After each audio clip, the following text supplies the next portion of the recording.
Thank you so much for tuning in. This is our last episode of the semester. We've guaranteed that it will be the most perfect episode we've ever done. No errors, no mistakes.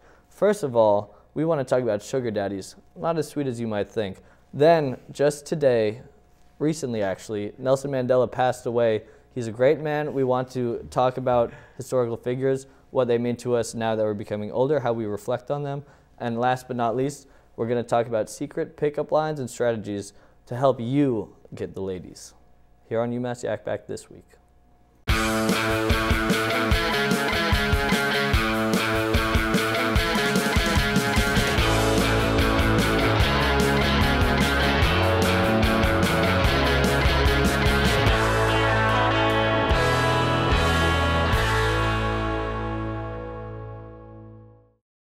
For all you ladies looking for a nice, handsome, rich, old gentleman out there, you have options, and these options are called sugar daddies. They might not be what you think, though. We have an excellent panel. We have Sam Bagel. We have Tanya Downey. We have Miles Powell. Now, Tanya, I understand, I don't know if it's a first-person experience sort of thing, but I understand you know quite a bit about sugar daddies. Can you tell me about it, please? Yeah, I can't speak from personal experience, but I have interacted with many friends who have gone the sugar daddy route. And I feel that it brings a lot of issues that young people should be talking about. For example, I know a lot of female college students that are living in New York City going to NYU, and obviously their tuition is like $60,000 a year, and they have these like older men that are like 60 years old, 65 years old, who are telling them, we're gonna pay you $300, $500, thousands of dollars to go to dinner with them. They're saying, no sexual relations, I just want to have a dinner. So I think that poses a moral question as to, is that okay for girls to do that? Can I ask Tanya, do you know what kind of dinners they're being taken out to? Very nice dinners. Is there wine included? I don't know. Wait, I would so assume is there, so. I would there's assume no so. like implied sex? Yeah. It is implied or no? No, so they say like there's no, because there's websites also that will like connect you to a sugar daddy. Yes. But they'll always up front, usually they'll say like there's no sex, but then later after you establish a relationship, they're like, if you want this to go further, like sex needs to be a part of this. Yeah, so it's like, after a while, it's just indirect prostitution. It's like what I've always said about how do you prove gambling or even prostitution? It's one gift from one person to another. You know, you can separate them, and they do this by making dinner the middleman, so to speak. So it seems like an obligation, but just it's not a contractual obligation. It's not part of the deal they make when they're making the sugar daddy arrangement. Do you think these girls know that going in, or they think it's a good way to make some money, and then they find themselves in these tricky situations where they? I mean, I've heard of like very weird things asked of them. Like I know a girl who, her sugar daddy asked her to stay in a fishbowl the whole weekend, like a very large fishbowl. Whoa. And he just wanted to like come home and like watch her be in a fishbowl. Like weird things like that. Whoa. So that could be psychologically traumatizing for anyone who has to encounter. It's like a fetish thing. Yeah. I can definitely imagine that. So it's the sugar daddy thing starts out as a hook, and then it turns into A hooker. a hooker. You know, you get hooked, and next thing you know, you're just live bait. Like what do you guys think? Like obviously you're young men in the prime of your lives. Do you find yourself, like, do you think that this would ever be a situation you would consider? Like, well, think about, like, I get it from the perspective of like a 50-something-year-old. If you have a lot of money and you can't get the women you maybe could have back then, you have this opportunity with your money to pretty much get whatever young attractive woman you want. So, I mean, it's tough for us to see that at 21 years old, because we can say, why don't you just go out and like talk to someone, you creep. just be yourself. But like, if a 56, they would be more creepy. It's maybe even more creepy for them to normally hit on these women. Mm-hmm. But through these websites or whatever, people, since these women are specifically looking for something like this because they know it exists and they want money, it's less creepy for them to do that than if they showed up to a college bar, for example, and tried to pick up a woman. So this is like their only hope, and it sounds awful, but I mean, I'm sure there are circumstances where it works out for both sides. It is kind of weird, absolutely. But where's the Sugar Mama website? I'm struggling to pay tuition. So actually, just reversing the genders. yeah, I'm wondering. There is. It would be Cougar the Mama, Sugar Daddy right? Cougar website Mama. actually has Sugar Mamas as well. It has Sugar Mama. Mamas. So is the Sugar But I Mama don't know, the younger? yeah, I don't really part? have that much, information on that. Yeah. Okay. But it's a whole unfortunately. different relationship because I feel like, I mean, obviously, like I feel like if you're a sugar mama, it's less dangerous to be involved in a sugar mama situation. I Sure. feel that's just how it seems. I feel like it's trickier because I don't think I'd find myself being like a young male gigolo. Like I don't think I'd consider that as an option.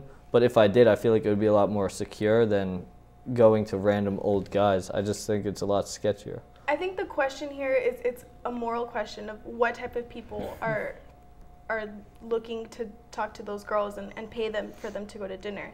Like, I think like Miles touched upon, like we can't really, I mean, who are we to judge and say, like if you're on the last years of your life, you've worked all your life, you have all this money, like if you want to go to dinner with a beautiful 21-year-old girl, like if you have the money to buy it, why shouldn't you be able to do that? And if she needs the money. Yeah, why should people judge that? But I think that it comes back to saying like, why should you have to pay someone to have dinner with you? If you really just want to have dinner with someone, I mean, it just doesn't. well, because I mean, those people are normally just not going to do it.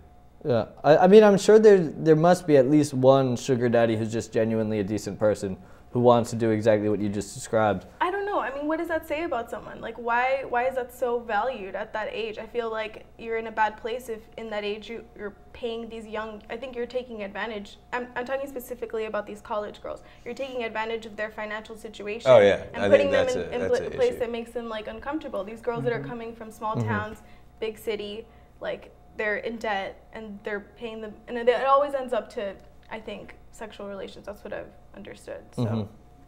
It would be very strange to be someone with a social disorder and having to resort to something like this, and then also being cast as like sketchy, weird, like not a pedophile, but relatively like when you're going on a date with a girl who just when you were 40 was like a 13-year-old girl. It is this weird thing, but if you have a real problem with social settings, with talking to people, this seems like a good route. It honestly does. It's just an unfortunate situation. Here's a question. So if you're looking at, if you say that these women are being taken advantage of because they're in the situation of mass debt, and in order to pay it off or to pay for their schooling in general, they're doing this. A lot of people will, if they're in that situation, take out massive loans and owe a lot of debt. And they'll have to maybe take a job that ends up being worse for their health, mentally, physically, whatever, their whole life. They're not allowed to do what they actually want to do with their life. This could be years and years and years of doing work just because you need the money to pay off your debt. Who's to say that, you know, spending several nights with a 50-year-old guy, if you're getting paid enough to pay off that, who's to say that that's worse than spending a majority of your life in a shitty job you don't like to pay it off? I think it's the stigma of, I think it's privatized prostitution at the end of the, if you But is there something wrong with that? Well, I don't know. It's kind of, it's a stigma. There's definitely a stigma that comes attached, but I don't know. I mean, well, regardless, it seems to be a taboo topic. It's definitely an ethical dilemma depending on what side of the issue you're on. All we can do here at UMass Yak is offer 4 opinions. Take it for what it is. But think about it next time. The next time you see someone in a situation like this, someone you know getting into a tricky situation, consider the risks and the benefits. It's not always one-sided, and that's what we try to expose here at UMass Yak.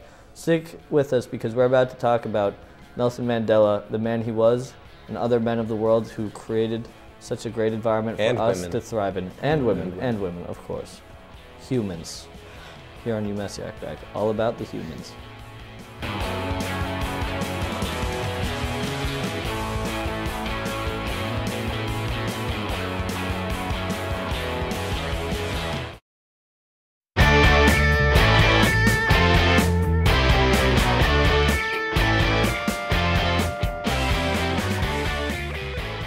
Nelson Mandela, the world's shortest but most significant sentence.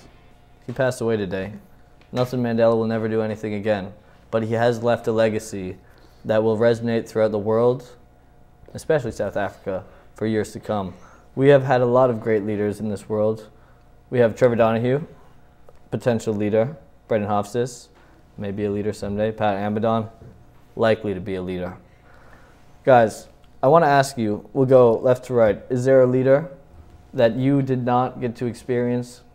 You were not alive, your lives did not overlap, that you look up to, that you, now that you're coming of an age, now that you're becoming a man, you realize how significant the actions of these great people were?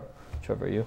Yeah, so I'm a classics major, so a lot of what I've studied is like Greco-Roman antiquity, and I've learned a lot about great leaders. And one who really stuck out to me was Alexander the Great. Mm-hmm.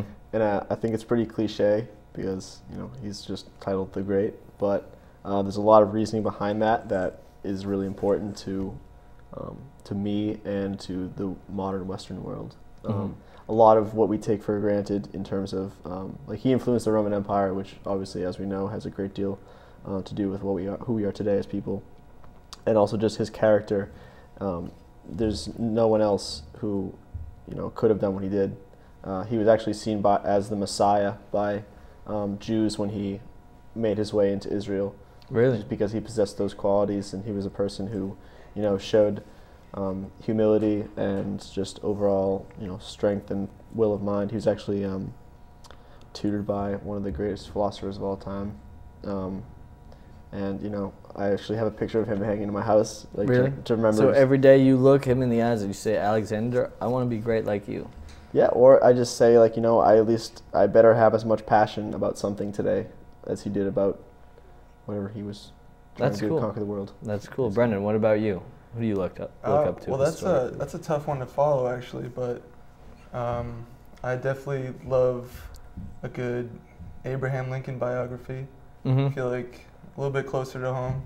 Definitely a huge impact on how we live today and how our social structures are and things of that nature. Is it the honesty aspect? Do you just, because I feel like one of my hardest things is just being honest with everyone. Supposedly, it might be American mythology, but he was supposed to be 100% honest all the time. Is that why, or is it the things he did while he was in power? I mean, Honest Abe, I guess that just shows one of his many great qualities, and why he's one of our leaders. One of the shining beacons of our country, one of our leaders, one of our example setters. Pat, what about you? Who inspires you, Pat? You know who's pretty badass is Blackbeard the pirate. Blackbeard? Yeah. Mm-hmm. Imagine that. Like, you're somebody who people are afraid to even go in the, like, any of the 7 seas because you think you're going to get pillaged. The seas are such a huge place. And he's got a beard big enough that that's what he gets called. It covers his name. Yeah. It's like you could be great, you could be honest, or you could be known for your facial hair. Yeah. That's a leader. I think, to be honest, that whole JFK thing that happened, the 50th anniversary, and just to see how people reacted, I do not see myself, I don't know how old he was. He might have been around 40. I don't know. Historically, I'm inaccurate. But I can't imagine myself in about 20 years being so significant that people like mourn my death. I just, like, nationally.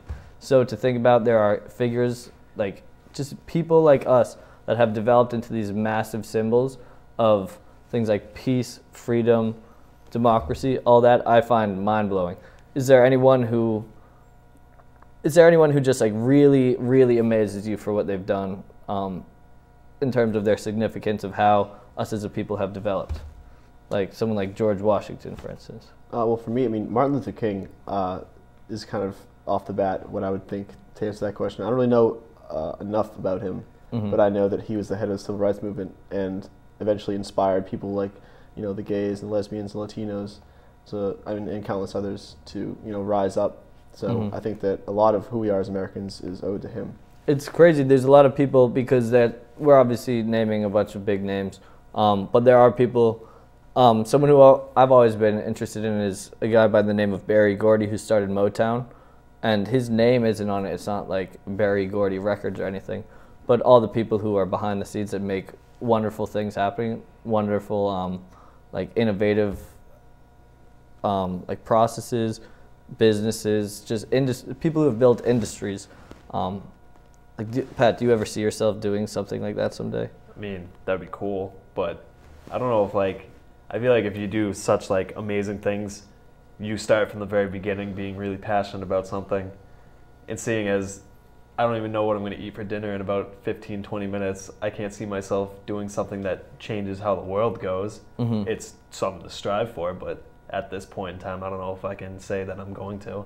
But if it starts to, if the path starts to clear out that way, yeah, I'll walk down it. It's a shame that the historical, historical documents, like how we remember historical people doing their things, they don't tell us the little times that like JFK was like sitting in his apartment like hungry and bored. Like, you know what I mean? It's all just the greatest highlights. Brendan, do you think that, I don't know how to put it, like, do you think that people's auras, people's legacies are not as impressive as they actually seem because we leave out all of the boring stuff? Well, yeah, that's just like you said it. No one's gonna pick up a history book and be like, oh, what was JFK doing May 20th in his apartment? Just like, watching Breaking Bad. Yeah, he's 4 just episodes. watching Breaking Bad.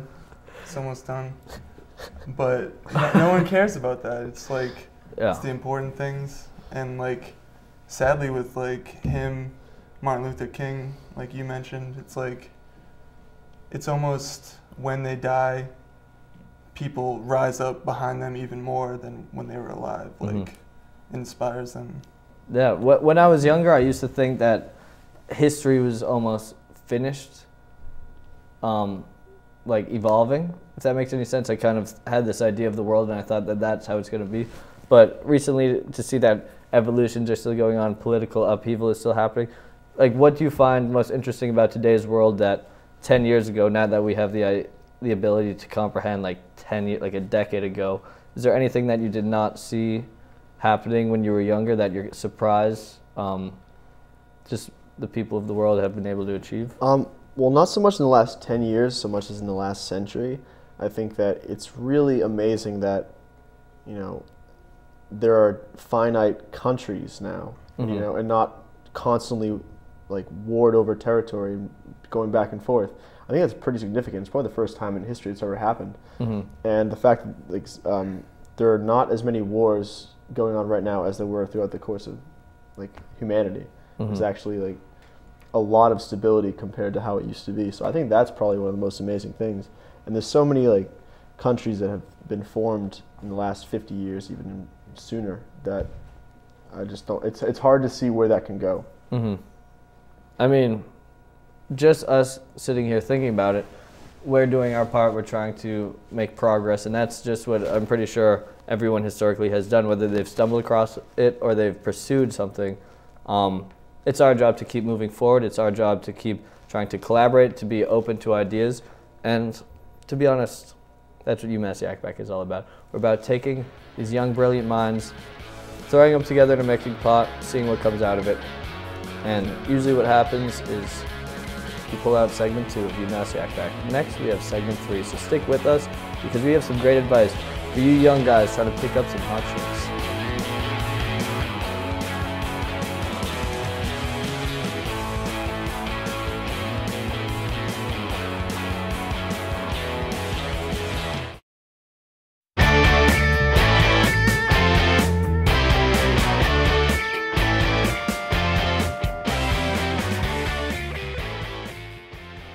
You want to know how we do it here at UMass Yak? We're going to tell you how we do it. And when I'm talking to you about what we're doing, the thing that we're doing is picking up chicks. We have a League of Legends tonight. We have Brendan Hofstas, Lady Killer, Molly Plain, Lady, Dylan Sullivan, Lady Expert. So, Brendan, first of all, I want to ask you, what is your go-to? What's the go-to? When you're out and you see a chick, what's the go-to? I'm not sure. You just whip out your phone. You quickly take a huge panorama of the whole room. Get as many girls in it as possible. They're all going to want the picture. Go to a secluded space. They're going to rush to you. It. Oh, they want the tag. I've seen it. Oh. People, they'll swarm to you and just, oh, send me that picture. It's so cool. And then you got their number. There's only one way to send someone a picture. their number. Their number. And then once you get that number, It's yours. it's yours forever. You can share with anyone you want. She's You can basically your keep it girlfriend at that private. You point. could look at it. If you're ballsy enough, you might even call it or text it. But what do you do when you call it? What do you say? Not sure. I don't know either. Like, I don't have the answers. Dylan. I'd have to say, once you get the number, I'm a very traditional person. I'd call, text, be like, "Hi, how you doing? Like, I don't know if you remember me, blah blah blah. You gave me your number." Yeah. And just be like, if you're not busy, I'd like to take you out. Shower with you with gifts. Shower with you. Not Shower you with. That might shower you with. Shower with you with gifts. Great conversation, make you laugh a bit, take you out, spend a little money on you, I'm kind of traditional, so I like to pay for the dates. Sugar. Yeah. Sugar daddy, yeah, call it what you will, but that's how they used to do it. Sugar Dylan. That's how they used to do it, back in the day. So I gotta, stick You're very with that. traditional. Thank you. The art of gentlemanship has not been lost. I'm gonna try to keep it going. So now, Molly, I have to ask you: would that work if a guy just Yeah. texts you out of the blue? Probably if I was like interested. What kind of words would he have to use? He would have to, well, like saying like, "Hey, how are you?" or whatever. Like, is good. I would. Is that not cliche? No, I mean, Oh. you like. It's kind of weird because I wouldn't want to like have a conversation for too long because I'd be like, how do I sustain this? Like, you this run is out of weird. things to talk about. Yeah, and I'm 'cause like, you don't really know like, each other yet. and I'd just rather like talk to the person in real life.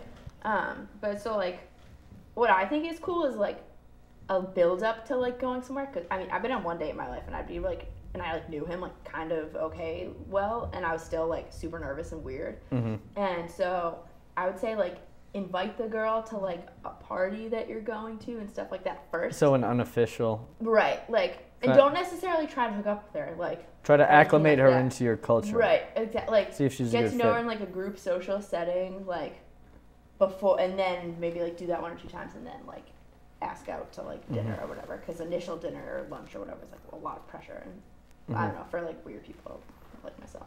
Now, how about Brendan? How about the girl who you see every once in a while, and you're just preparing to meet her someday? You're like, I don't know her yet, but I'm gonna keep putting myself in the situation where I'm gonna meet her.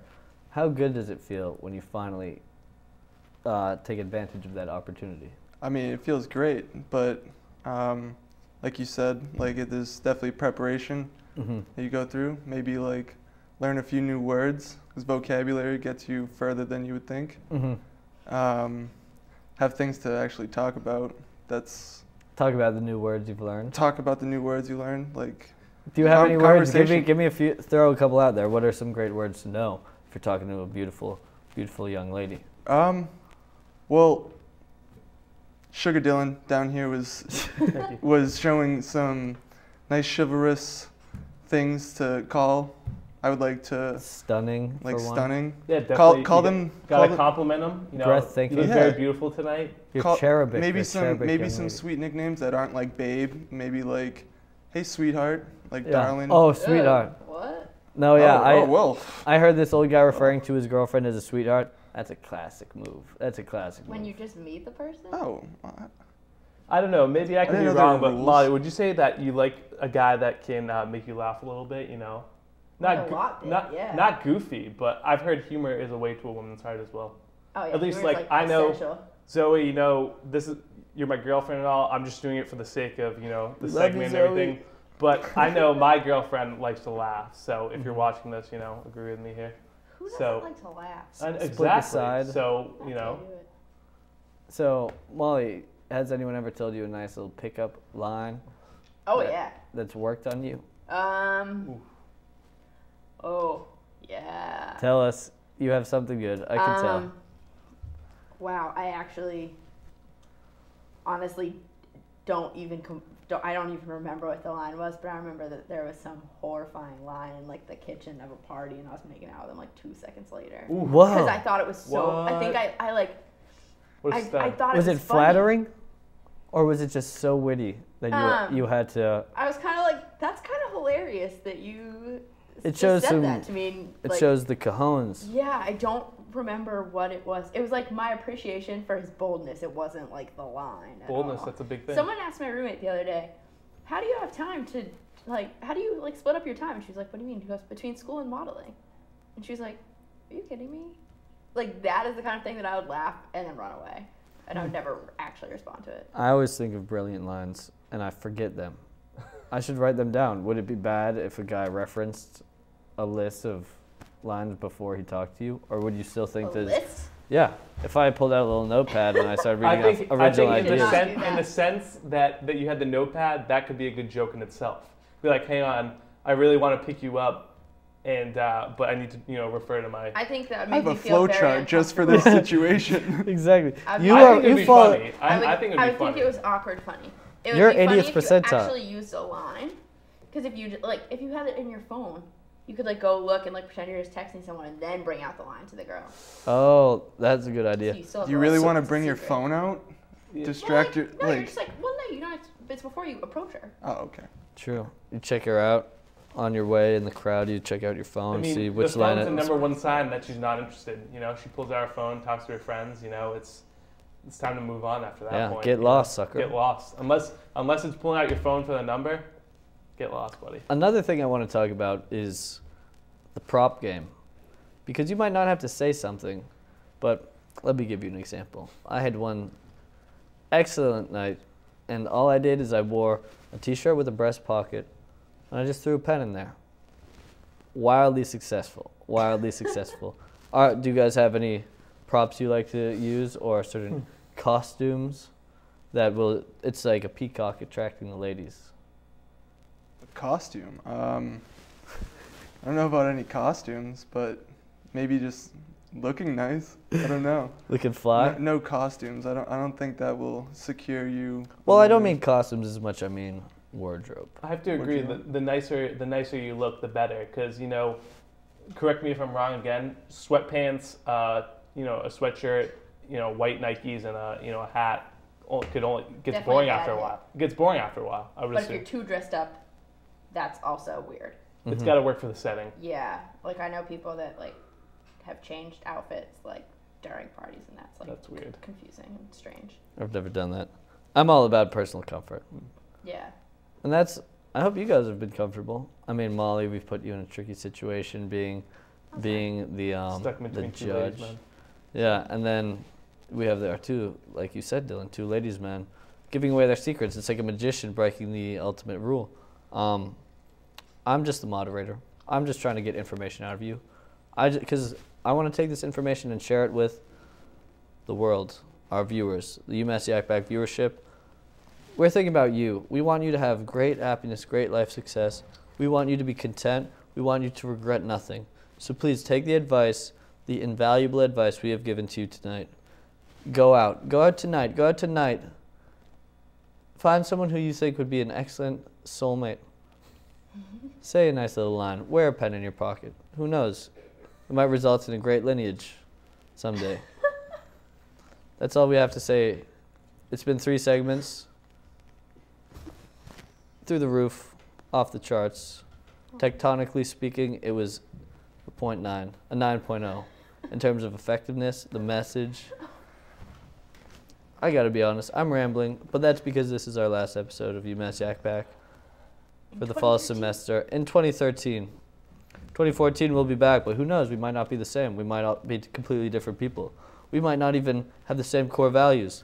That's why right now we're using this opportunity to instill what we believe, what we want you to believe, what we believe that you should believe, and and if you believe us, you believe that we're telling you the truth. Please stick with us for the next 5 weeks until spring semester begins, because this is the last message, the last lesson we can instill in you. Until next time, remember, winter break's coming up, and if there's one thing that you should know, is it's going to be a cold winter. See you soon.